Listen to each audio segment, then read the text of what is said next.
Rev up your engines! Dark Bloodman. Hey, Scotty, I got a 2014 Ram. I hear a light whirring sound that sounds like chains dragging softly when I'm accelerating. You hear a chain type noise? It's almost always internal to the transmission on those things. Go to a good mechanic like me who really knows and works on the transmissions all the time. But don't just go to a transmission shop, because if you do that, they always sell you a transmission. That's how they make money. Go to a regular mechanic that understands Chrysler and has a dealer that have a scan tool. Let them road test it. They say it's a transmission, then you got to decide, do I want to get rid of this stupid thing, or do I want to put a whole bunch of money into having a transmission done over? The most notorious problem with those things is the transmission, and they will make that kind of chain noise, and that means it's starting to go out. If it's a deal that it's quiet once it's warmed up, hey, my advice would be get rid of the stupid thing and get yourself a better truck like a Ford or a Toyota, and don't even mess with the Rams anymore. They got so many problems as they age, it's just typical. SD64 says, Scotty, I got a 2013 BMW X5. I bought last September with 95,000 miles. Now it has 100,500 miles. I bought it with a 48 months extended warranty. I already used it to change the front tension bars, the sway bars, the door lock actuator, and the leaking differential. Should I keep it or get rid of it? As long as it keeps covering, I would say keep the stupid thing. If they keep covering what goes wrong with it, those are endless money pits. There's no arguing that. If they keep covering it, go right ahead. Because if the transmission goes out, and they go out all the time, and those things won't have 100,000 miles, they're going to have to fix the stupid thing.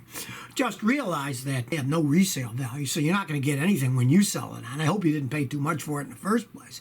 But since you got that warranty, go right ahead, because if you try selling it now, I mean, a 7-year-old BMW goes for nothing. No, everybody knows they're not worth anything. So I just say keep it as long as it goes, and the warranty pays for it. When the warranty stops paying for it, then get rid of the stupid thing. Rarely will I tell somebody to keep a BMW, but what the heck? If their policy keeps paying, go right ahead. Grayson 85. I have a 2017 PT Cruiser. I just changed the spark plugs, but it still won't start. What could be wrong? There's a whole bunch of reasons cars can't start. I got a video fixing a car that cranks but doesn't start out. Watch that. That explains it all. But a real simple test for most cars is it didn't start before you did the spark plugs. You put in spark plugs, it's still not starting. Take the air filter out. Get a can of spray starting fluid. Starting fluid costs like $1.99. Used to be about 59 cents, but now it's $1.99. While somebody's cranking the engine, spray a little starting fluid in there. If it starts and dies, odds are you need a fuel pump. I mean, it still could be a bunch of other things, but that's the most common thing that you'll see go wrong with it. Spraying this fluid, if it starts and dies, you're not getting any fuel. Then at least check the fuel pump pressure.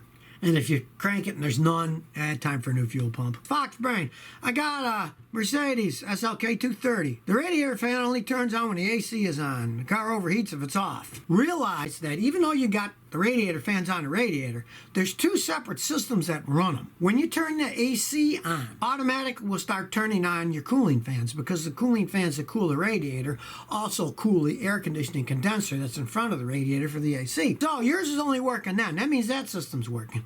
Then there's another system that has the coolant temperature sensor for the electric fans. That system has a sensor that it tells the computer how hot the water's getting, and when the water gets beyond a certain temperature, it tells the computer to turn the fan on. Now, you got a Mercedes, and it's got a multi-level fan system, computers that run the fans. It's extremely over-engineered, and that system's now broken.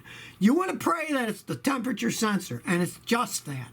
I'd say try that and hope it fixes it, because if it doesn't, you're going to have to go to a Mercedes-Benz expert. They're going to have to do a bunch of analysis. I've even seen it where those computer modules go bad. They have to be replaced and reprogrammed. It costs a fortune. They're way over-engineered vehicles. Mr. Busy! Mr. Busy said, hey, Scotty, what's the best scan tool for the above-average mechanic that's not a professional? There's so many scan tools out there. It depends on what you want to spend. You want to spend around $200 or so. I'm really happy with my Actron.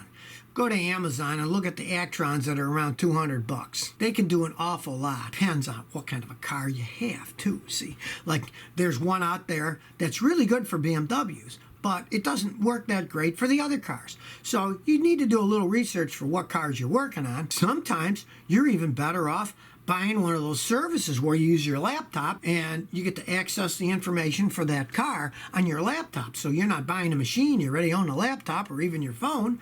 And you might check out like that, the Blue Driver.